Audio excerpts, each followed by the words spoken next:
নাভির নিচে প্যান্ট পরা থাকলে কি নামাজ হবে? রব্বানা লাকাল হামদ নাকি রব্বানা ওয়ালাকাল হামদ বলেন? তাড়াতাড়ি যেন বিয়ে করতে পারে সেজন্য কি আমল করব? কোনো মা নামাজরত থাকাকালীন সময় তার শিশু বাচ্চা যদি খাবার জন্য কান্নাকাটি শুরু করে তবে কি নামাজ ছেড়ে বাচ্চাকে খাওয়াতে পারবো? জুমার খুতবার আজানের উত্তর দেওয়া যাবে কি না? এই নামাজের দাঁড়ালে নামাজ পড়া অবস্থায় আমার হাঁচি আসে, তখন কি হাঁচির জবাব দিতে হবে? আমি ঢাকায় থাকি, গ্রামে যদি 2 দিনের জন্য যাই তাহলে কি কসর নামাজ পড়তে হবে? সামান্য পরিমাণ পারফিউম ব্যবহার করা যাবে কিনা? মৃত ব্যক্তির জন্য দান করা যাবে কিনা? অনিচ্ছাকৃতভাবে কোরআন হাত থেকে পড়ে গেলে কি করতে হবে? মেয়েদের নাম উম্মে হাবিবা, উম্মে হুমায়রা রাখা যাবে কিনা?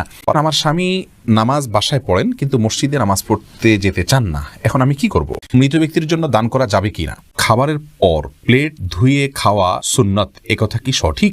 বাচ্চাদের কমোডে পেশাব পায়খানা থাকলে ওই রুমে নামাজ পড়া যাবে কিনা? স্মরণশক্তি বাড়াতে কি করব? এর জন্য নির্দিষ্ট কোনো দোয়া আছে কিনা?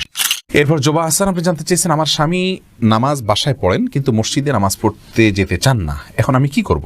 আপনি তাকে বুঝাবেন, আপনার জায়গা থেকে আপনি তাকে নসিহত করবেন, আল্লাহর ভয় দেখাবেন, ভালোবাসা দিয়ে, স্নেহ দিয়ে, মমতা দিয়ে, বিভিন্নভাবে অভিমান করে আপনি তাকে বোঝাবেন, অন্যদেরকে দিয়ে বোঝাবেন। এরপরও যদি তিনি না করেন, এর দায় আপনাকে বহন করতে হবে না ইনশাআল্লাহ। নাজিম আদনান আপনি জানতে চেয়েছেন, মৃত ব্যক্তির জন্য দান করা যাবে কি না?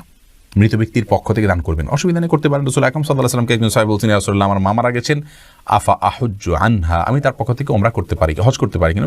করতে পারো। অনেকজন বলছেন, রাসূলুল্লাহ, আমার মায়ের পক্ষ থেকে আমি একটা কূপ খনন করে দিতে চাই, মানুষ পানি পান করবে, সবটা আমি আল্লাহকে বলবো, আমার মাকে দেওয়ার জন্য দেওয়া যাবে কিনা? নবী সাল্লাল্লাহু আলাইহি ওয়াসাল্লাম বলেছেন, অবশ্যই দেওয়া যাবে। তাহলে বোঝা গেল মৃত ব্যক্তির তরফ থেকে দান করা যায়, যে কোনো কিছু আপনি দান করতে পারবেন। গুলশানা আক্তার বোন আপনি জানতেছেন, মেয়েদের নাম উম্মে হাবিবা, উম্মে হুমায়রা রাখা যাবে কিনা? রাখা যেতে পারে, অসুবিধা নেই। উম্মে হাবিবা মানে হাবিবার মা, উম্মে হুমায়রা মানে হুমায়রার মা। আসলে এটা নাম খুব বেশি অর্থবহ হয় না, কিন্তু রাখলে যে গুনাহ হবে এমন না, রাখা যেতে পারে। যদি তার মেয়ে থাকে হুমায়রা, তার মেয়ে থাকে হাবিবা, তাহলে সেক্ষেত্রে উম্মে হাবিবা রাখা উচিত। আমাদের দেশে উম্মে হাবিবা, উম্মে কুলসুম, উম্মে অমুক উম্মে তমুক এইভাবে রাখা হয় অহরহ। তো এটি না রাখা উত্তম, কিন্তু রাখলে যে গুনাহ হবে এমন না, রাখা যেতে পারে, অসুবিধা নেই। খোবায়েব নূর জমিরি আপনি জানতে চেয়েছেন, জুমার খুতবার আজানের উত্তর দেওয়া যাবে কি না? এই বিষয় নিয়ে আসলে ইখতিলাফ রয়েছে। খুতবার আগে যে আজান আছে সেটা আমরা উত্তর দেবো কি দিব না। অনেক উলামা ইকরাম বলেছেন আমরা চুপ থাকবো, এটার উত্তর দেবো না। তার কারণ হলো রাসূল আকরাম সাল্লাল্লাহু আলাইহি ওয়াসাল্লাম আমাদেরকে বলেছেন, ইদা খারাজাল ইমাম ফালা সলাতা ওয়ালা কালামা, যখন ইমাম বের হবেন খুতবা দেওয়ার জন্য তখন কোনো সলাত বা কোনো কালাম চলবে না। এ হাদিস নিয়ে অনেক কথা আছে, অনেক আলোচনা আছে। শুধু এটুকু বলবো যে ইমাম বের হলে আর কথাবার্তা বলা যায় না। সেই জায়গা থেকে খুতবার আজান যেহেতু ইমাম বের হওয়ার পরে দেওয়া হয়, ইমাম মিম্বরে বসার পরে দেওয়া হয়, অতএব এখানে জবাব না দিয়ে বরং চুপচাপ নীরবতা অবলম্বন করতে হবে। এই মতটি অধিকতর শক্তিশালী, যদিও অনেকেই বলেছেন জবাব দেওয়ার জন্য। তাসলিমা মুন্না আপনি জানতে চেয়েছেন, অনিচ্ছাকৃতভাবে কোরআন হাত থেকে পড়ে গেলে কি করতে হবে? অনিচ্ছাকৃতভাবে পড়ে গেলে তওবা করতে হবে, সামনে থেকে সাবধান হতে হবে, সিরিয়াস হতে হবে, কোরআন ধরার ক্ষেত্রে দায়িত্বশীল হতে হবে। এর বাইরে বিশেষ করে লবণ দিতে হবে, চাউল দিতে হবে এমন কথা নেই কোরআন হাদিসে, এগুলো আমাদের নিজেদের বানানো। শওকত ইসলাম আপনি জানতেছেন, আমি ঢাকায় থাকি, গ্রামে যদি 2 দিনের জন্য যাই তাহলে কি কসর নামাজ পড়তে হবে? গ্রামে যদি আপনার বাড়ি থাকে, নিজস্ব ঘর থাকে, বসবাসের স্কোপ থাকে, তাহলে সেটি আপনার একটা ঠিকানা। আর আপনার নিজস্ব ঠিকানা একাধিক হতে পারে। ঢাকায় একটা ঠিকানা আছে, গ্রামে আরেকটা ঠিকানা আছে, সেখানে আপনার ঘর বাড়ি আছে, আপনি তালাবদ্ধ করে আছেন, আপনার কক্ষ আছে, সেখানে আপনার রেস্ট ব্যবস্থা আছে, তার মানে আপনার ঠিকানা আছে। এরকম যদি হয় তাহলে সেখানে গিয়ে আপনি কিন্তু সালাত পরিপূর্ণভাবে আদায় করবেন, কারণ সেখানে আপনি মুসাফির নন নিজস্ব বাড়ি থাকলে। আর যদি সেখানে আপনি গেস্টের হিসেবে যান, অন্য কারো বাসায় গিয়ে উঠেন, সেখানে গিয়ে বেড়ান, তাহলে তো আপনি মেহমান, অবশ্যই সেখানে আপনি কসর নামাজ পড়বেন। ফাতিমা ইসলাম আপনি জানতে চেয়েছেন, বাচ্চাদের কমোডে পেশাব পায়খানা থাকলে ওই রুমে নামাজ পড়া যাবে কিনা?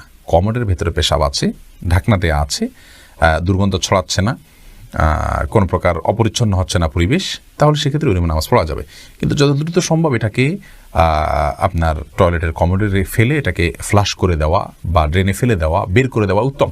কারণ যেই ঘরে নাপাক বা অপবিত্রতা থাকে সেখানে রহমতের ফেরেশতা আসে না, সেখানে আপনার দুষ্ট জিনদের আবাসন হয়ে থাকে, তাদের আক্রমণ বেশি হয়ে থাকে, তাদের সেখানে জলচল বেশি হয়ে থাকে। এই জন্য পেশাবকে অ্যাভয়েড করা উচিত। তাছাড়া কবরের আযাবের 2টি প্রধান কারণের ভিতরে একটা হলো যে পেশাব থেকে যারা পবিত্র থাকেন না। এই জন্য কমোডে বাচ্চা পেশাব করলে সে পেশাব এর গন্ধ যদি ছড়ায় বা ঢাকনা একটু সরে যেতে পারে বা কিছুটা হলেও তার স্মেল বের হতে পারে, এসব জায়গা থেকে যত দ্রুত সম্ভব সেটাকে দূর করে ফেলা বা পরিষ্কার করে ফেলা উচিত। কিন্তু যদি কমোডে ঢাকনা থাকে এবং দুর্গন্ধ না ছড়ায় তাহলে নামাজ পড়তে অসুবিধা নেই। ইভেন দুর্গন্ধ ছড়ালেও নামাজ পড়লে নামাজ হয়ে যাবে, কিন্তু এটা অবশ্যই অনুচিত এবং নামাজের হক আদায় করে নামাজ পড়া হয় না এভাবে, যদি অপরিচ্ছন্ন থাকে বা দুর্গন্ধ আসে। মোহাম্মদ জাফর আপনি জানতে চাইছেন, স্মরণশক্তি বাড়াতে কি করবো? এর জন্য নির্দিষ্ট কোনো দোয়া আছে কিনা? স্মরণশক্তি বাড়ানোর জন্য একটি দোয়া, একটা আমলের কথা, দীর্ঘ একটা নামাজের পরে বিশেষ সূরা, নামাজের মধ্যে বিশেষ সূরা পাঠ করার কথা হাদিসে রয়েছে। সেই হাদিস সনদ নিয়ে অনেক মুহাদ্দিসগণ আপত্তি তুলেছেন। স্মরণশক্তি বাড়ানোর জন্য মৌলিকভাবে আল্লাহর কাছে দোয়া করবেন আর পাপের কাছ থেকে বেঁচে থাকবেন।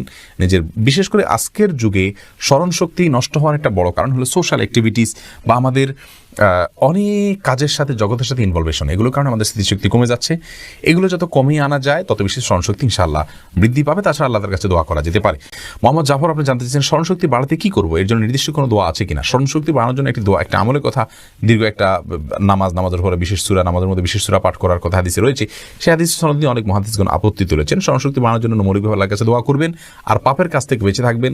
নিজের বিশেষ করে আজকের যুগে স্মরণশক্তি নষ্ট হওয়ার একটা বড় কারণ হলো সোশ্যাল অ্যাক্টিভিটিস বা আমাদের অনেক কাজের সাথে জগতের সাথে ইনভলভেশন, এগুলোর কারণে আমাদের স্মৃতিশক্তি কমে যাচ্ছে।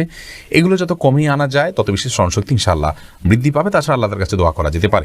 আজিজ আল আমিন, আপনি জানতে চাইছেন সামান্য পরিমাণ পারফিউম ব্যবহার করা যাবে কিনা? পারফিউমের মধ্যে যে অ্যালকোহলটা থাকে, আমরা বলেছি এই অ্যালকোহল ব্যবহার করলে এটি ব্যবহার করা নাপাক হবে না। এটাই হলো বিশুদ্ধতম মত এবং অ্যারাবিক স্কলারদের বেশিরভাগ মতে এটি, এবং এই মতটা অধিকতর যুক্তিসঙ্গত হওয়ার অনেক কারণের ভিতরে একটা হলো এখানে যে কেমিক্যালটা ইউজ করে, একটা হলে বাষ্প হয়ে চলে যায়। দ্বিতীয়ত হলো যে এটি খাবারের যে অ্যালকোহল সেটি নয়, বরং এটি এক ধরনের অ্যালকোহল, এক ধরনের কেমিক্যাল জাতীয়।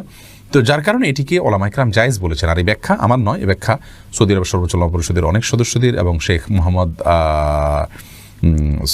মোহাম্মদ উসাইমিন, মোহাম্মদ সাল্লাল মুনাজ্জিদ হাফিজাহুল্লাহ, আরও অনেক ওলামা ইকরামের। এরপরে আমি যে প্রশ্ন দিয়েছি এনবি শিল্পী, আপনি জানতে চেয়েছেন নামাজের দাঁড়ালে নামাজ পড়া অবস্থায় আমার হাঁচি আসে, তখন কি হাঁচির জবাব দিতে হবে? না, নামাজের মধ্যে হাঁচি আসলে হাঁচির জবাব দিবেন না, এমনি ইগনোর করে চলে যাবে। এমনি জাকারিয়া জানতেছেন তাড়াতাড়ি যেন বিয়ে করতে পারে সেজন্য কি আমল করব?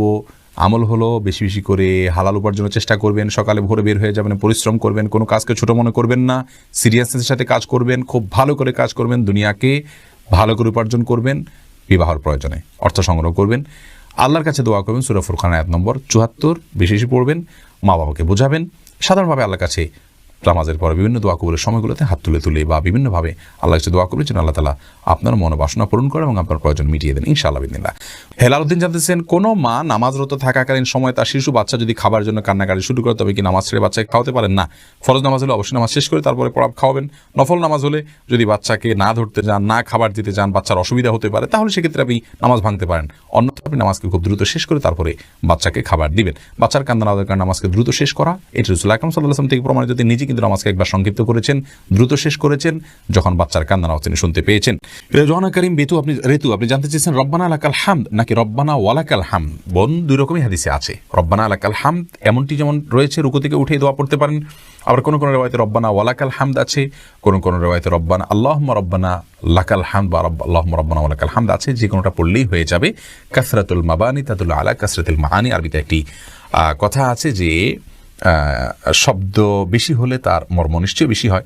এই জন্য রব্বানা লাকাল হামদ বলার চাইতে রব্বানা ওয়ালাকাল হামদ বললে বেশি উত্তম হবে। অর্থ হলো হে আমার রব, আর আপনার জন্য প্রশংসা আমি জ্ঞাপন করছি। দুইটাই হাদিসে রয়েছে, কোনো অসুবিধা নেই, বিশুদ্ধ হাদিসে রয়েছে। এমনি তুহিন আলী জানতেছেন নাবির নিচে প্যান্ট পরা থাকলে কি নামাজ হবে? নাবির নিচে প্যান্ট পরা আছে কিন্তু নাবিটা দেখা যাচ্ছে না, উপরে আপনার কোনো কাপড় চোপড় আছে, তাহলে নামাজ হয়ে যাবে, কোনো অসুবিধা নেই।